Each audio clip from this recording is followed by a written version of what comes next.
Okay, so every time a brand new Android update drops, everyone loses their mind. They're like, bro, this is gonna destroy iOS. Android is killing it. Yeah, we know.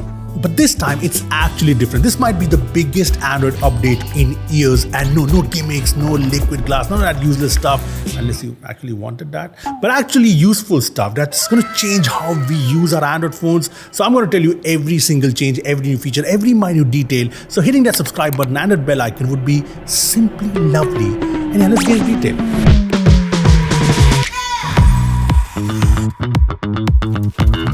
Okay, so we all know that Apple Intelligence is coming, it's going to be amazing, but Google literally took 10 minutes to embarrass the out of Apple Intelligence. Yes, Gemini Intelligence is here, very original name, but honestly that doesn't matter because the whole Android 17 is Gemini. First up, you've already seen the new Gemini look with the whole material, expressive UI, new animations. But you know what the real deal is? Gemini now gets things done. For example, say when you get your school book list on WhatsApp, you just tell Gemini, add all these books to my Amazon cart and done. And you can even ask it to book front row seats at a concert or a show. But all of that is fine. Here's where it actually gets crazy. Like if you see a photo of a travel brochure, like summer vacation to Bali or something, you can ask it to find something like it, but on Make My Trip and for 6 people, and it'll do it for you. Plus, Gemini is also getting web automation. I mean, a lot of times you don't exactly have the app on your phone, which is where Gemini works with Chrome to do the deal with all the websites for you. And this could be anything like finding a parking spot if you're going somewhere, because parking is a big problem, especially in India. Or, finding those lovely sneakers which are maybe back in stock. Yeah, it browses Chrome for you. I know, kind of smells like Claude, but since this is built right into Android, it's big. Another problem Gemini is solving is filling forms. I mean, I know autofill is there on Chrome, it's there on Android, but let's face it does not work as well everywhere, and Gemini Intelligence brings this new magic cues feature. So say you want to enter your passport details, you'll get a prompt right here and you can just tap it into the details, kind of like the Now Nudge feature we saw on the S26 Ultra. But again, since this is built right into Android, right into Gboard, this will work with any app, any website, any form. Another super useful feature is Ramblerrrr. You know how we voice Indian stuff? We go a lot of, ums and ahs. Okay, that sounds wrong. But we also repeat a lot of things, we cancel a lot of things, it gets messy. But with Ramblerrrr, you just speak however you want with all the pauses, the errors, the mistakes, and it just cleans that up into a proper message automatically. Hey, you can even ask it to add emojis, and you can even switch from English to Hindi mid-sentence, which is nice for, people like me, people like us, because that's how we talk. And I know nothing launched something similar called Essential Voice recently, but again, since it's Gboard, so probably coming to more devices later on. But hey, here's my favorite part. I mean, what do we all Android fans want from an Android update? I mean, better customization, right? And Gemini Intelligence is actually tapping into that too. See, Android 17 has this new create your own widget feature, and this is pretty cool. You can just tell Gemini what kind of widget you want, what details you want it to show, and it will make it for you. Like if you're a gym guy, you can get a widget that shows you protein recipes every week, or if you go for bike rides, you can have a widget that shows the weather, rain, traffic, specific stuff. Or maybe your parents can use it to make a widget that suggests 3 new good morning messages every single day. So yeah, helpful, useful for everyone. And yeah, these widgets will work across everywhere, even on Wear OS. So smartwatch is also getting smarter too, kind of indirectly. The Instagram app on iPhones is way better compared to the app on Android. I'm sure you've heard this from iPhone fanboys, you've fought against them, but let me just burst your bubble. It's true. But you know what? Google is finally taking matters into its own hands. What am I doing with the hands? Yeah.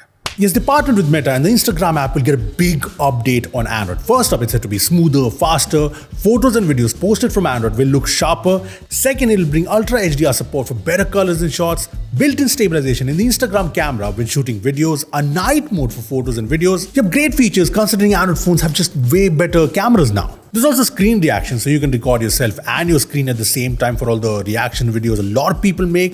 There's also more features coming to the Edits app, a smart enhance feature to upscale your photos and videos like from this to this.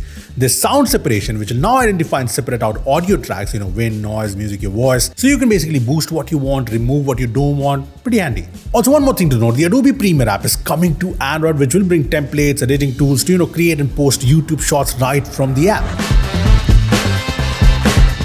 Now, it's not all Gemini Intelligence or the new Instagram app. There's also a lot of base level Android 17 features. For example, emojis have been upgraded. They are more richer, and this will be coming later this year on YouTube, Gboard. There's also a new feature to stop you from doom scrolling, and this is called pause points. Basically, if you open a distracting app, aka Instagram, you will see the screen which will pause you and suggest you things like a breathing exercise or maybe a timer for the app, or just go ahead and open Instagram in like 10 seconds. I mean, I'm sure these aren't going to work on you addicts, but Sundar Bhai is at least trying. And there's a lot more. There's app bubbles for better multitasking. Android 17 adds native controller remapping for wired and Bluetooth gamepads, which is actually awesome. Contact access is now more private, similar to how you share photos. Apps can now take precise location for a single session only, so no taking location in the background. There's blur and translucency effects everywhere that I think look pretty nice. You can also now disable dark mode for specific apps. There's a dedicated volume slider for Gemini. And the whole screen recording experience has gotten way better. I mean, you can literally edit screen recordings then and there. And the notification shade now says all caught up when you clear everything. Nothing major, but nice touch. Apart from all this, yes, AirDrop support on Android phones is finally coming to more phones, aka Oppo, Vivo, OnePlus flagships. And Google also worked with Apple to make sure that the whole iOS to Android transition is more smoother. I mean, now the iOS to Android transfer will include your passwords, messages, apps, even the home screen layout. And the best thing of all, eSIM transfer support, which will first come to Samsung and Pixel phones. But I really hope this works in India, because right now it just doesn't. In other news, turns out Google finally fired that uncle who was working on the Android Auto team, because it's finally getting a big update we have all been wanting. First up, if you're a Hyundai Kia owner, you'd know that your mileage sucks. And second, Android Auto shows as a tiny box in your big ass, high-res, beautiful screen, but Sundar Bhai's got you. Yep, Google is finally fixing that. No more, tiny box in your big ass screens. And Android Auto will make better use of the laptop screens in the cars. There's a fresh new design. There's better animations, as you can see. And there's now support for widgets. You can add shortcuts to your favorite contacts, weather details right on the home screen. And then there's the big one. Everyone's been waiting for this for a long, long time. Yes, you'll finally be able to watch videos in your car screen. I mean, Android Auto will now support HD 8K 720p video playback at a max 60 FPS. And before you go, isn't that dangerous? It'll only work when the car is parked. Now, obviously, YouTube will be supported. Google also announced that HBO Max will be supported, but I really hope that Netflix, Geo Hotstar, even the F1 app, gets supported on the Android Auto screen. Not fan code. That's just, let's agree, that's just trash. And that's not all. The new Android Auto also brings support for Dolby Atmos. So maybe if you have a top-end Thar Rocks with Dolby Atmos support, which it actually does, I'm not kidding, I did not know. Or maybe you have one of those fancy cars with fancy speaker names which we can't pronounce, like Burmester, Bauer Wilkin. And you have Dolby Atmos support. Good news. Thar Rocks wala ka to badhiya hai nahi? Rocks. Dolby Atmos support in Kalor Bagh. And last but not the least, Google still thinks it can take on Mac and Windows. So here comes, after the Chromebook, GoogleBook.